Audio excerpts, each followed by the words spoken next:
Ito yung Lucy Flash ko na V1 and magpo 4 years na siya ngayong December 2025. So sa loob ng 4 na taon ay hindi naman niya ako binigyan ng sakit sa ulo. Pero sa video na ito ay pag-usapan natin yung mga bagay na napalitan na natin. Syempre sa loob ng 4 na taon ay marami na tayong napalitan. Pero yun yung mga consumables ng ating motor. And also pag-usapan din natin yung mga check engine niya kasi sa loob ng 4 na taon, imposible na hindi magkaroon ng check engine yung ating motor. Hindi talaga siya magkaroon ng problema. So, unang-una, pag-usapan natin yung mga napalitan na sa kanya. So, obvious naman, yung ating gulong ay pinalitan na natin ng pang RFX na mags. And as you can see, bagay na bagay talaga yung kanyang bagong mag. So bagay na bagay sa kanyang kulay. And aside from that, dito sa ating exhaust or sa ating tambucho ay pinakalkal na natin to, pero hindi natin to pinalakihan dito yung butas kasi ayaw natin ng maingay. So pinakalkal lang natin to sa loob kasi yung mga internal parts nito ay kinalawang na at naglalaglaga na. So ayun yung mga pinalitan na natin. Aside from that, dito sa engine ay nagpalit na rin tayo ng cam holder ba yun?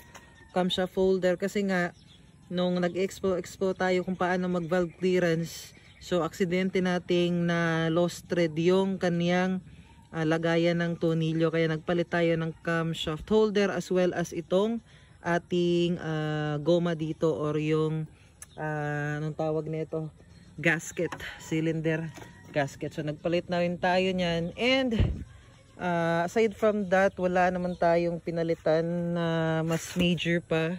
So yung battery ay nagpalit na rin tayo ng 2 beses sa loob ng 4 na taon. So medyo ano siya,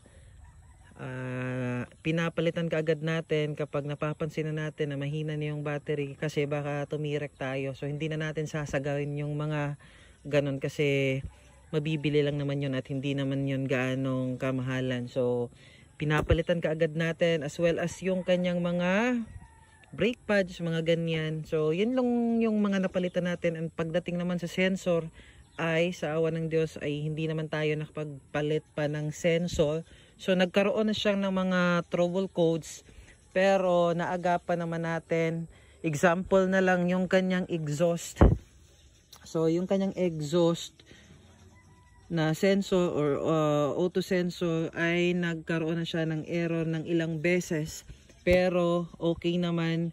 Nagkaroon lang kasi yun ng error kasi nga mga